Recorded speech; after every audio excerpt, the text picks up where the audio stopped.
All right, what's good, everybody? The ladies and gentlemen, salute. It's your boy Quick Draw Mirage. I'm back. You know me, I'm always open carry, always standing my ground, concealed or unconcealed, always ready to go. Shoot first, asking questions later. Y'all know what time it is. So, in this video, what I want to do is give a dedication to my grandmother. I'm going to leave a picture of her in the thumbnail, just to show her some acknowledgement and appreciation for the life that she lived here, and her soul has moved on to continue its journey to be back with the Almighty. But I just want to dedicate this video to my grandmother, who would have been 100 years old today. She was born in 1924, and she grew up in Louisville, Georgia. So she's from the old South, the Mississippian South. So I just want to dedicate this video to her, and what we're going to talk about is the two types of elders that the young so-called Black American youth need to be on the lookout for. We're going to talk about the elder generations, the baby boomers, the generations before them. But basically, we're in a time where, we're in a transition period. A lot of the people that are in their teens, their 20s, their early to mid 30s, a lot of you all are now going to be in leadership positions. And you have the potential to do some very, very great things. But you got to understand that these seats have been occupied by men and women who were in generations before you. OK, so understanding and having the discernment to know the ancestors that are friendly and the ancestors that are non-friendly is very, very important in this this time period that we are in. The ancestors that support you and love you, and the ancestors that really don't want to give up the throne. OK, so that's going to be the moral of the story from this video. And also, by the end of this video, I want you to have the confidence to, to speak truth to power. And no matter what a person's age is or what they think their quote unquote life experience is, it has nothing to do with your life experience. I'll give you an example. So let's take the trees that are on the earth. The earth has a lot of trees, okay, in all the different continents. But what we do know is that not every tree grows the same. OK, so every tree may have branches and it may have leaves, but they don't all grow the same. They have, some trees may lean. Some trees have more branches than others. But nevertheless, they're all trees, but they all grow their own way. All right. They're not the same. So your life is going to be the same. You as a soul, as a spiritual being, when you came to this planet, you represent a tree. And through your life journey, whatever your objective is, you are the first and last person to have this life journey and this objective. It's just like your fingerprint. You're going to be the first and last person to have that fingerprint that you have. All right. So when it comes to taking advice and listening to people who may have gone down a different road than you, or maybe some of the challenges and generational curses that you are on a mission to accomplish, maybe they didn't try that. All right. So you're going to have a lot of people that are a little older than you have all this advice and what you should do and what you should not do. But be very, very careful about what you listen to. All right. Have your discernment on go mode. All right. And have it activated, because some of this information is good. Some of this information is not. All right. So for the introduction of this video, so when I was a young child growing up, the first elder that I really had my first encounter and experiences with, and that established my respect for really the older generations in general, it was my grandmother, my mother's mom. And, as I said, she's from the old South. She's from Deep Woods, Georgia, the woodlands of Georgia. And, she was a very, very kind, noble ancestor. She was a loving grandmother. She was the type that basically was that glue to the family, like most of you all had. You either had a grandmother or a grandfather or some elder ancestor who was the glue to the family. Maybe they knew some of the cultural history. Maybe they didn't. Maybe their home is where everybody would meet up for holiday breaks, or family reunions or something along that nature, family gatherings. Well, for myself, my grandmother's home was what that was for us, So not only did I have a very close relationship to the land, but I had a close relationship with her. And, one thing that I used to love about my grandmother is that she understood the idea of the next generation basically taking care of business and, taking the throne and doing the new thing that needs to be done to evolve the family legacy. She may have not verbally stated it, but just through her energy, through how she interacted with me, and certain things that she said, it was very directly implied, because she was also a woman of not many words. But when I was growing up, and I think that because, you know, my grandmother, out of all her grandchildren, there are three older males in the family, and they're older than I am, like older cousins I have. But they don't have the same kind of charisma. They don't got the same kind of sauce I do. You know, they don't have the same kind of skill sets. And a lot of this was seen very early on in the family.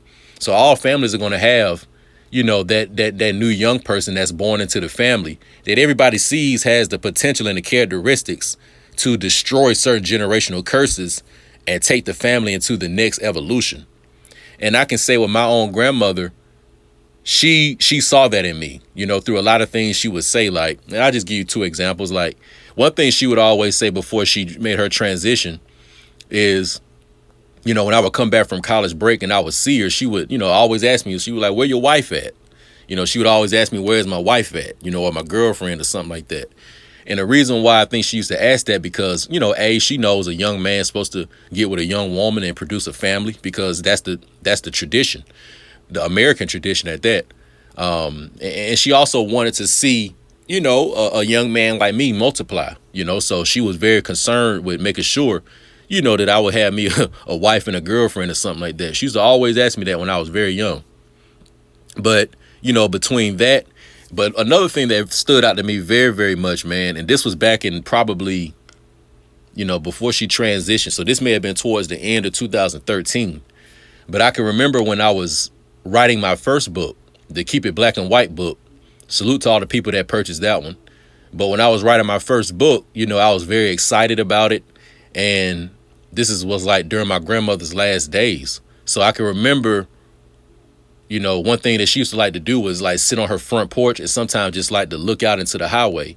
Or she would sit in front of the screen door and just, you know, kind of sit in the sun and just relax, right? And I remember one day she was sitting in front of the screen door, you know, and I kind of walked up to her and put my hands on her shoulder and, you know, just kind of messing with her and stuff. And, you know, and I'm talking to her or whatever. And then I let her know, I'm like, yeah, Grandma, I'm writing a new book and stuff like that. And, you know, I want you to pray for me because, you know, the success I had from this, I'm going to use this to help the family. And she looked at me and she smiled. She was like, that's very good, son, you know, and stuff like that.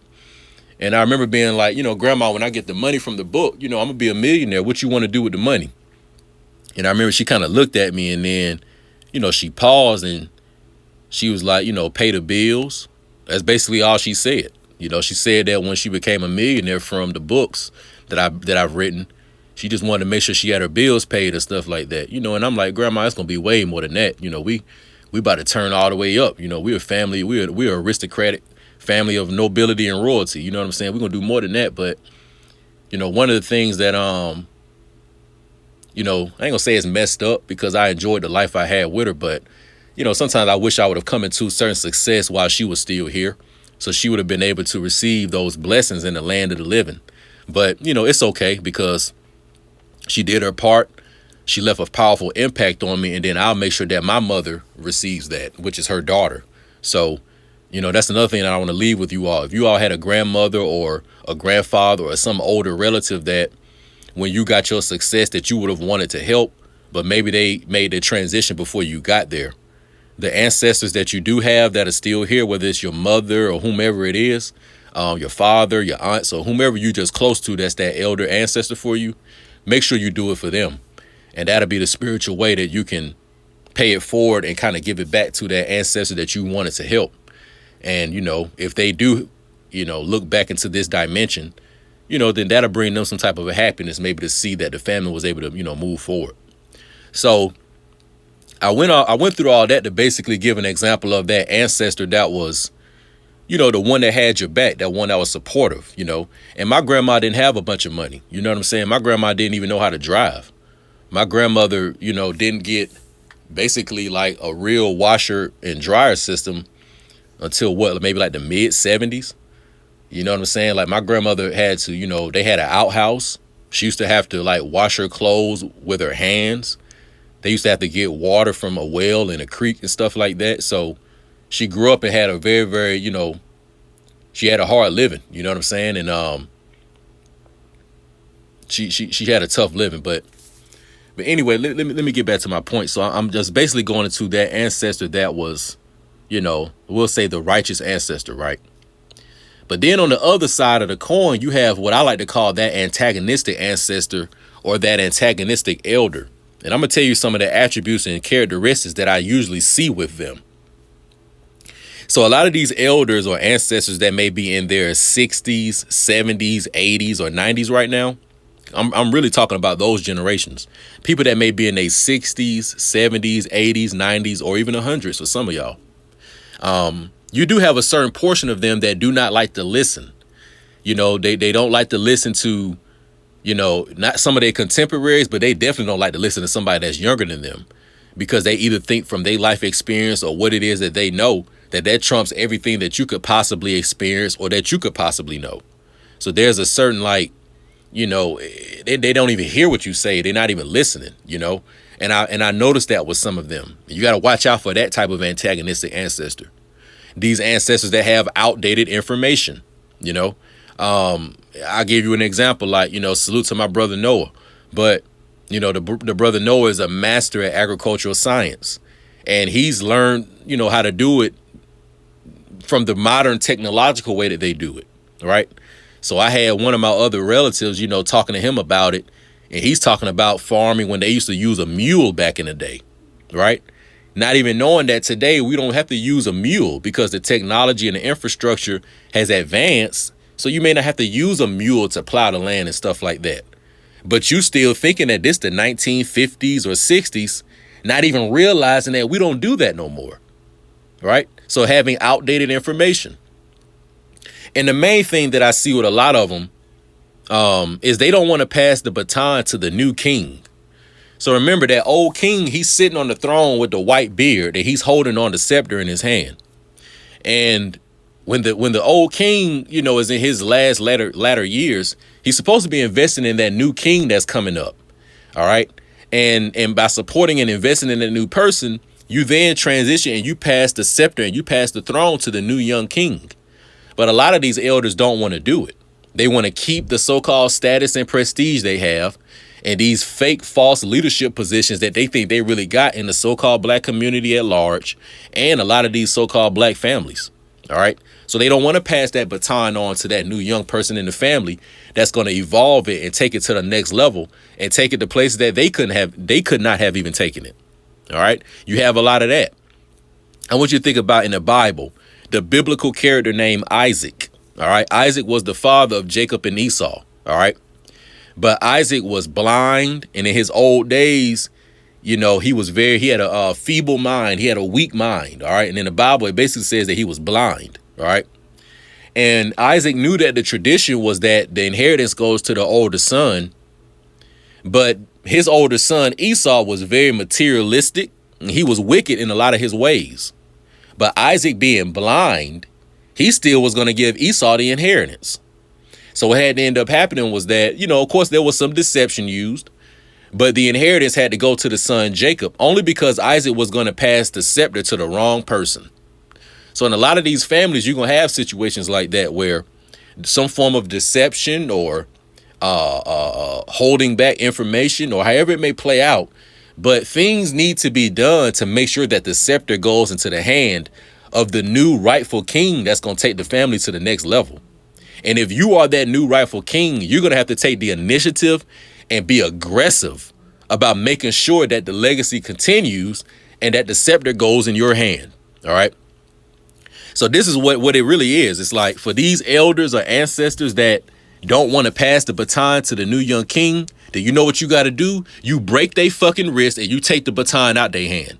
If they don't want to pass the scepter to the new young king that's going to be on the throne, then you break their fucking wrist and you snatch it out their hand. There is a certain ancestor that deserves respect and there's a certain ancestor that doesn't. Really, no matter what a person's age or ethnicity or any of that is, there are certain people that deserve respect and certain people that do not. Another thing that I see that I also don't like, and it's not all of them, but it's some of them. These men that are in their 60s, 70s, 80s, 90s, I'm not going to say that they disrespect women, but they're very inconsiderate when it comes to women. You know, they have what they call that quote unquote male chauvinistic mentality. And I'm not talking about a man just being upright and being a man. I mean, like, you think that the woman really is a lowly specimen. OK, And there's a certain disregard that you have for the woman. So you don't really consider what she says. You think she's supposed to just do what you tell her to do. You know, and it's like, even me, I don't agree with that. Everybody on the team got a role. You know what I'm saying? Like, think about a car. Most people think that the engine is the most important thing. And I say that it is quite important. But let your windshield wiper not work when it's raining real bad outside. And you'll see how something as insignificant as a windshield wiper that can probably be replaced for like $20, how important that is, even on the full assembly of the vehicle itself. So when you have a team, no part of the team is insignificant. Everybody's role matters. So that's including the woman. You know what I'm saying? Like, if the men are going out to war and we the ones getting into the gunfights and we the ones that's in the trenches and in the heat of the battle, then the women, their job is to make sure that the food is prepared, to provide medical assistance, and to provide other supplies. Maybe they doing dispatch to make sure that the other platoon members know what time it is. In other words, the women have a role too. And a lot of these older men in the so-called black community, that's from, in particular, this baby boomer generation, not all of them, of course, but a lot of them, they just have that disregard for the woman, as if she don't play a real big key role on the team. You know, and that's a bunch of bullshit, and I ain't with that shit. You know what I'm saying? So whether it was an elderly man or whether it's an elderly woman, I'm not with that disrespecting somebody and thinking that they don't have no part on the team and that the role that they play is inconsiderate. That's not how this shit works. Nah, fuck no, that ain't how it works. Everybody got a role on the team and everybody's part is important. Okay? That's how this shit goes. So whether you the offensive lineman or whether you Tom Brady, if both players don't do their job, you're not getting that fucking touchdown. And that's just a fact. You know what I'm saying? So y'all be on the lookout for this type of stuff, okay? These elders that don't want to pass the baton on, or they see that you the new young man in the family and you may be sensing a little bit of jealousy or a little bit of envy or resentment, because a lot of that's going to be there too. A lot of these so-called elders, they going to see that you're going to be the young person coming along, and maybe you got a sharper mentality than they do. Maybe you're more concentrated and focused than they were at your age. And they was bullshitting when they was your age. And they can already project and see, if you're serious now and you concentrated, that you're going to be successful in the future. And that future success may set you up better than where they are in their life. So a lot of them want to sabotage you from getting there. And this is the last thing I'm going to say, and then we're going to wrap the video up. A lot of these elders too, whether they be a man or a woman, a lot of them have cultivated poor and bad relationships with their own children. So you got a lot of people in their 60s, 70s, or 80s now, and they estranged from their own biological children, right? For whatever reason, you know what I'm saying? But, you know, now that you estranged from your own children, what you're doing now is these other young people out here that may have the right kind of mindset and whose parents did train them the right way, you want to try to use them as your de facto son. And I'm seeing that a lot, even in my own family. You know what I'm saying? Like, I got family members who got sons and they didn't train their sons up the right way. They kind of let their sons get away with certain stuff. They didn't discipline them. They just basically didn't train them the right way. So now that their sons are older, they can't get their sons really to help them with certain stuff. They got to ask for things and then feel funny about it when their children really don't want to do it and tell them no and things of that nature, right? And whereas with myself, you know, my parents raised me and trained me the right way. You know what I'm saying? And they did the best that they could. So now that I'm older, I want to return that to my own parents. I don't have the time and energy and resources to go help some other old motherfucker out who destroyed and ruined their relationship with their own children. You need to go and rekindle your relationship with your own children. You can't call me to come help you or come hang out with you or something like that. No, I got my own elder to help out and hang out with. You know what I'm saying? I got my own people to rock with, you know? So that's another thing. Like, don't let none of these elders who destroy relationships with their own children, but now they want to call you to hang out or get you to come help them with certain little stuff because they see that you may be righteous and noble and you youthful and you got energy, your mind in the right place and you care. Don't let nobody abuse you and just, you know, get you on their shit. No, you need to be loyal to those elders that were loyal to you. That's what it is. So that's what we end in this video with. When you were a baby, a child, a toddler, a teenager, and a young adult, those elders or older family members that supported you and they was there for you that whole time, now that you're older and you're of an able mind and an able body, you need to return that favor to those people. We need to be very, very picky about who we give our loyalty and support and love to. Because a lot of these motherfuckers don't deserve that shit. You know what I'm saying? This some real quick draw mirage shit right here, man. We shooting from the hip and the lip. So we'll talk to you and try to get it right that way. But nigga, if you ain't talking right, then nigga will stick them up then, nigga. You know what I'm saying? We don't give a fuck who you are. I know I don't. I don't give a fuck what your age is, what your ethnicity or nationality is, what generation you from, your male or female. I don't give a fuck about none of that shit, man. You know what I'm saying? What's right is right and what's wrong is wrong. And a lot of these goddamn elders don't want to move on and they don't want to pass the baton to the new young person. They want to sit back and give all this fake ass criticism and fake ass advice, but you ain't really supporting shit. A lot of these elders already retired. They got their 401k, their Roth IRA, their long-term investment accounts. You know what I'm saying? They got their Social Security. So they got some money. If they ain't talking about putting no money up for the young person that's trying to do something, then fuck them then. Don't listen to shit they say. If they don't got no resources for you or no good information or no love and support, then fuck them. They ain't talking about nothing there. Because, you know, Blackbeard's grandmother may have not had no money for me, but she had love, support, and she was willing to do whatever I needed her to do. Whenever I was around, she always made sure I had good food. She made sure that the house was comfortable or wherever it was that I was involved in, and it was on point. And I'ma always love and respect my grandmother for that. My grandfather, I never got to meet him because he was deceased before I was born. So my grandmother held everything down. My grandmother held down the land that my grandfather left in the family because she married into the royal estate. He been gone since 1980. Okay?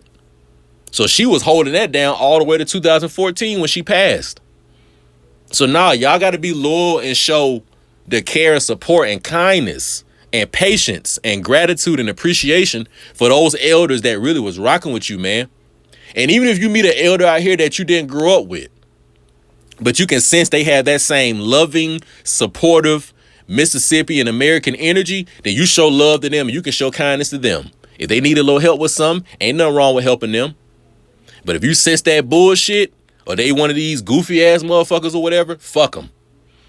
And like I said, if the motherfuckers don't want to pass the baton, whether you a young man and you getting the baton from the old man or you a young woman and you getting the baton from an older woman, if they don't want to pass that shit, then you break their fucking wrist. Don't you do that damn humble shit, trying to be all nice and trying to be all kind and shit and respecting them because they some old motherfucker. That don't mean shit. It just mean that they been on this earth longer than you. That don't mean jack shit. It's niggas right now who probably been in prison since they was 15 years old, but he may have committed, let's say, a triple homicide or something like that, and he got life. And right now, he may be 50 years old. Just because that nigga older than me don't mean he's more experienced than me. Don't mean he has more knowledge and wisdom than I do. Because majority of his life, he been sitting inside of a fucking cell. It's the same for a lot of these elders that's been in the free world. A lot of them have been doing shit. They've been working at these same goddamn jobs for 20, 30 years.